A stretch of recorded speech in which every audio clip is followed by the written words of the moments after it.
शिव जी पार्वती जी से कहते हैं, जैसे जैसे प्रभु उसके सिरों को काटते हैं वैसे ही वैसे वे अपार होते जाते हैं। जैसे विषयों का सेवन करने से काम उन्हें भोगने की इच्छा दिन प्रतिदिन नया नया बढ़ता है। सिरों की बाढ़ देखकर रावण को अपना मरण भूल गया और बड़ा गहरा क्रोध हुआ। वो महान अभिमानी मूर्ख गर्जा और दसों दंतों को तान कर दौड़ा। रणभूमि में रावण ने क्रोध किया और बाण बरसा कर श्री रघुनाथ जी के रथ को ढक दिया। एक घड़ी तक रथ दिखाई न पड़ा, मानो कोहरे में सूर्य छिप गया हो। जब देवताओं ने हाहाकार किया तब प्रभु ने क्रोध करके धनुष उठाया और शत्रु के बाणों को काटकर उन्होंने शत्रु के सिर काटे और उन्हें दिशा विदिशा आकाश और पृथ्वी सबको पाट दिया। काटे हुए सिर आकाश मार्ग में दौड़ते हैं और जय जय की ध्वनि करके भय उत्पन्न करते हैं। लक्ष्मण और वानरराज सुग्रीव कहाँ हैं? कौशलपति रघुवीर कहाँ हैं? कहीं राम कही सिर निकर धाये, देखी मरकट भज चले। संघानि धनु रघुवंश मन, हंसी तरिन सिर बेधे भले। सिर मालिका कर कालिका गही, गंध गंधनि बहु मिली। कर रुधिर सरि मंजन मनहु, संग्राम बट पूजन चली। राम कहाँ हैं? ये कहकर सिरों के समूह दौड़े। उन्हें देखकर बानर भाग चले। तब धनुष संधान करके रघुकुल मणि श्री राम जी ने हंसकर बाणों से उन सिरों को भली भांति बेध डाला।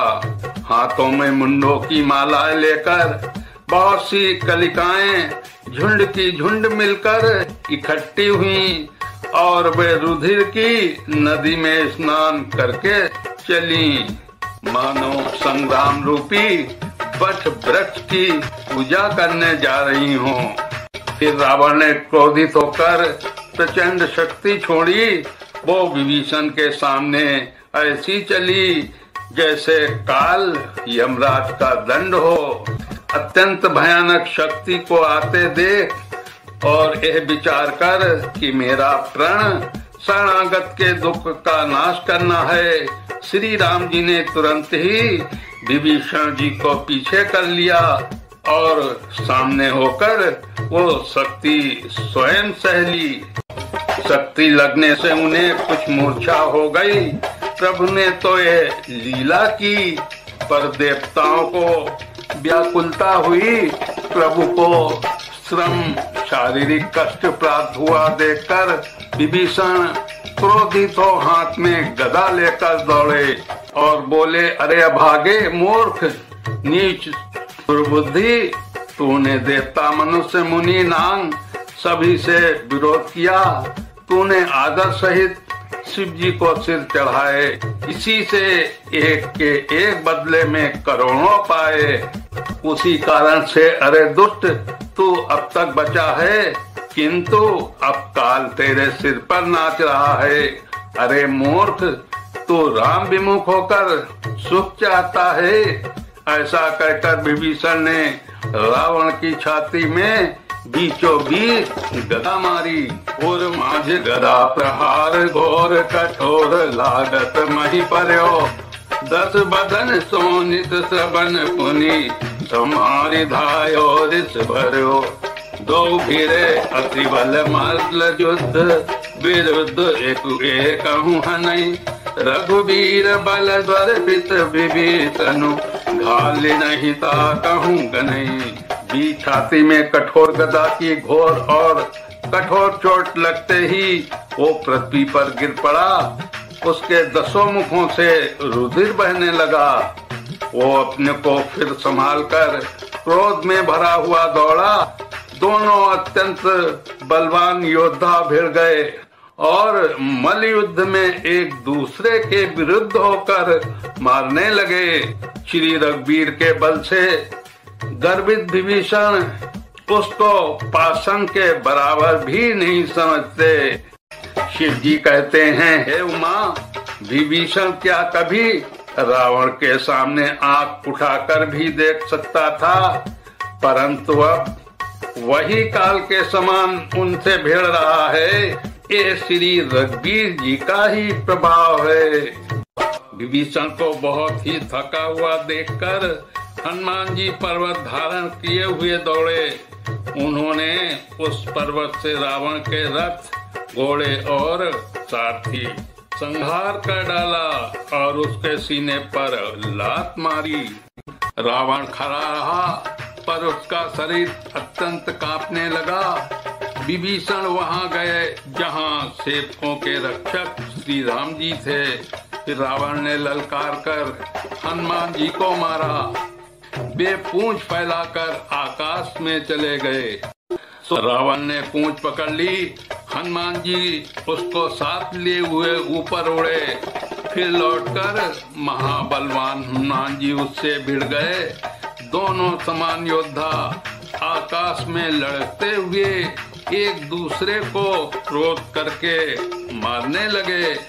दोनों बहुत से छल बल करते हुए आकाश में ऐसे शोभित हो रहे हैं मानो कज्जल गिरी और सुमेरु पर्वत लड़ रहे हों। जब बुद्धि और बल से राक्षस गिराए न गिरा, तब मारुति श्री हनुमान जी ने प्रभु का स्मरण किया। श्री रघुवीर का स्मरण करके धीर हनुमान जी ने ललकार कर रावण को मारा। वे दोनों पृथ्वी पर गिरते और फिर उठकर लड़ते हैं। देवताओं ने दोनों की जय जय पुकारी। हनुमान जी पर संकट देखकर बानर भालू क्रोधातुर होकर दौड़े, किंतु रणमद माते रावण ने सब योद्धाओं को अपने प्रचंड भुजाओं के बल से कुचल और मसल डाला। तब श्री रघुवीर के ललकारने पर प्रचंड वीर बानर दौड़े। बानरों के प्रबल दल को देखकर रावण ने माया प्रकट की। क्षण भर के लिए वो अदृश्य हो गया। फिर उस दुष्ट ने अनेकों रूप प्रकट किए।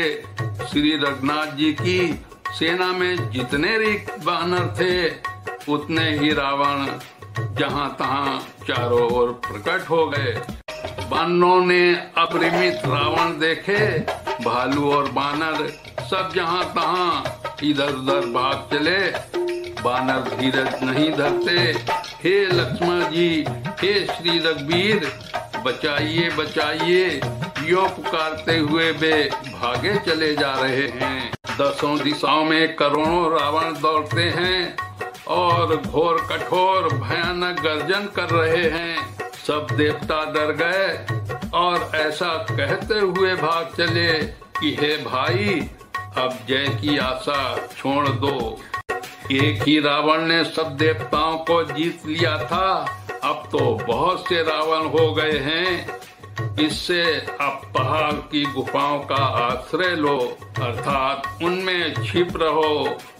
वहाँ ब्रह्मा, शंभु और ज्ञानी मुनि भी डटे रहे, जिन्होंने प्रभु की कुछ महिमा जानी थी। जो प्रभु का प्रताप जानते थे, वे निर्भय डटे रहे। बानरों ने बहुत से रावणों को सच्चा ही मान लिया। इससे सब बानर भालू विचलित होकर, हे कृपालु रक्षा कीजिए, यों पुकारते हुए भय से व्याकुल होकर भाग चले। अत्यंत बलवान रणबांकुरे हनुमान जी अंगद, नील और नल लड़ते हैं और कपट रूपी भूमि से अंकुर की भांति उपजे हुए कोटि कोटि योद्धा रावणों को मसलते हैं। देवताओं और बानरों को विकल देखकर कौशलपति श्री राम जी हंसे और सार्ध धनुष पर एक बाण चढ़ाकर माया से बने हुए सब रावणों को मार डाला। बोलिए श्री रामचंद्र की, पवन सुत हनुमान की।